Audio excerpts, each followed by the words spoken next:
Elle n'était jamais du genre à faire des scandales pour quoi que ce soit. Mère disait toujours, la force d'une femme réside dans sa sérénité, dans sa capacité à endurer. Et elle l'a enduré.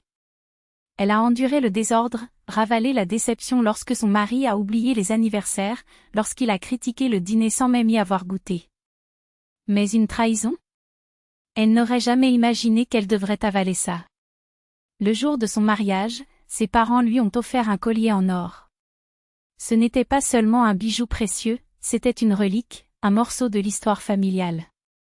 Elle appartenait à sa grand-mère, elle était conservée dans la boîte de son père jusqu'au moment où il trouva quelqu'un qui méritait sa fille.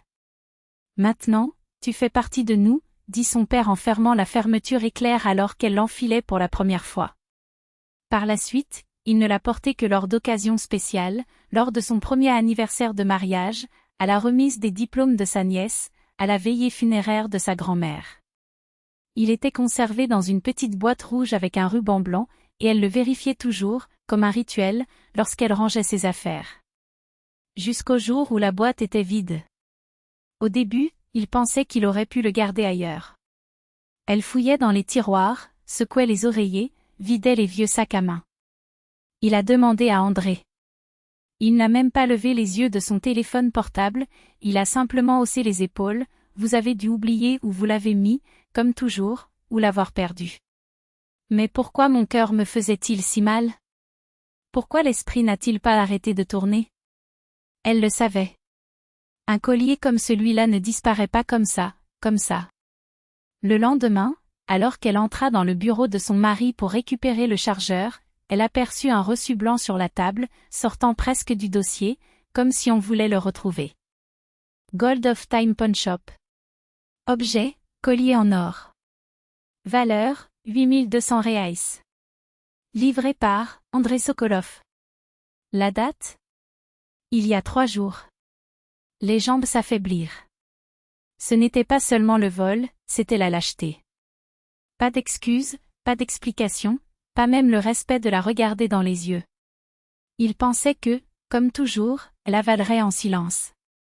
Le lendemain, Anna se rendit chez ses parents. Il a pris comme excuse quelques friandises faites maison pour cacher le fait que dans sa propre maison il n'y avait ni paix ni faim. Il souriait à sa mère, faisait semblant d'être joyeux, buvait le jus de fruits et répondait de la tête aux questions. Mais lorsqu'il se trouvait seul avec son père sur le balcon, le silence entre eux était éloquent. Depuis qu'ils étaient petits, ils se comprenaient sans mots. Cette fois, tout ce qu'il avait à faire était de demander « Quelque chose ne va pas ?» Elle baissa les yeux et déglutit difficilement. Il a vendu le collier. Celui que toi et maman m'avaient offert au mariage. Le père ne cligna pas des yeux. Il a simplement placé la tasse dans la fenêtre avec un calme étudié, comme s'il vendait aussi quelque chose de la patience, peut-être. Dans le gage. Sans demander, sans prévenir. J'ai trouvé le reçu par hasard. Les yeux de son père brûlaient.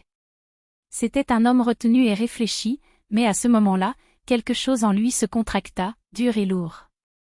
Il se leva et se dirigea vers la balustrade du balcon, regardant le jardin. Il a vendu ma parole, dit-il doucement, mais avec une fermeté qui faisait trembler. Ce collier n'était pas en or. C'était une promesse, que tu aurais toujours une place où tu serais valorisé. Et il l'a échangé contre des pièces de monnaie. Dans ton dos. Les larmes coulaient sans permission. J'allais me taire, comme toujours. Son père s'approcha de lui et posa ses mains sur ses épaules. Maintenant, tu n'es plus seul. Allons chercher ce qui est à toi. André était dans le salon, comme toujours, bière à la main, changeant de chaîne tout seul sur la télé, doigt paresseux sur la commande, attendant qu'Anna apporte le dîner. Quand on sonna à la porte, il ne bougea même pas, ce doit être un ordre. Ouvrez-le, a-t-il crié. Mais c'était Anna qui était dans le couloir. Et derrière elle, son père. Avec un sac dans une main et un paquet dans l'autre. Le visage de mon père était un masque de glace, mais derrière ses yeux bouillonnait une tempête. André pâlit. Bonsoir, André Ivanovitch, salua-t-il d'une voix brisée, comme s'il avait seulement alors compris pourquoi son beau-père était là. Où est le collier? La question était calme, presque poétique, mais elle avait un poids à faire trembler n'importe qui. J'allais le rendre. J'avais des problèmes financiers, balbutie André en prenant du recul. Je ne pensais pas que c'était un problème. Le père lui tendit la main. Dans la paume, la boîte sauvée, le collier à l'intérieur. J'ai trouvé le reçu. Je l'ai récupéré. Parce que j'ai encore de la honte sur le visage. Vous avez juste de la cupidité. Et l'illusion que vous pouvez disposer de ce qui ne vous appartient pas. Le silence envahit la pièce. Même la télévision semblait s'être arrêtée. Anna était à côté, les poings serrés, les lèvres tremblantes. Alors son père se tourna vers elle. Dis-lui, ma fille. Elle fit un pas en avant, face à André. La voix n'était pas forte, mais elle coupait comme de l'acier. Je pars. Pas parce que tu as vendu le collier. Mais parce que tu m'as vendu. Ma confiance, mon amour, mon silence. Et je ne me tairai plus. André essaya de rire, dédaigneux. Vraiment? Pour un bibelot? Mais elle était déjà en train de ramasser le sac. Son père lui posa la main sur l'épaule. Allez. Là où il ne t'apprécie pas, tu ne restes pas. André se tenait dans le couloir sombre, les regardant partir. Je n'ai pas appelé. Il n'a pas supplié. Car, à ce moment-là, il réalisa qu'il avait perdu non seulement un bijou, mais ce qu'il n'avait jamais mérité d'avoir, elle. Le chemin du retour était calme. À la radio, une station de jazz jouait de la basse, mais personne ne l'allumait. Anna regardait par la fenêtre, son père conduisait avec ses mains fermement sur le volant, sa prise sur le volant était juste un peu plus forte que d'habitude. Ils n'avaient pas besoin de parler. Quand ils arrivèrent, leur mère les attendait déjà. Poêle sur le feu, pain frais sur la table, légumes hachés. Anna entra dans son ancienne chambre. Tout était comme avant, le lit, la fenêtre, l'étagère avec les photos du bal. Il s'assit au bord du lit, plaça le collier dans la paume de sa main. Un morceau de papier est tombé de la boîte. Elle reconnut l'écriture de son père, ce n'est pas de l'or. C'est un souvenir. Et tu es ma fille. Ne laisse personne te rabaisser. La gorge se serra.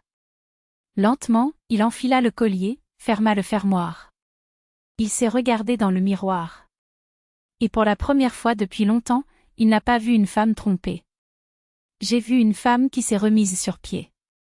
Dans la cuisine, il rit lorsque sa mère lui tendit la tasse au cœur brisé. Tu es à la maison, ma chérie, dit la mère. Je sais, répondit Anna. Et je savais aussi qu'elle ne garderait plus jamais le silence. Au loin, dans un appartement aux murs blancs et à la télé éteinte, André restait seul. Il n'a jamais compris ce qu'il avait perdu. Ce n'était pas un collier. C'était le privilège d'avoir à vos côtés quelqu'un qui restait, même s'il ne le méritait pas.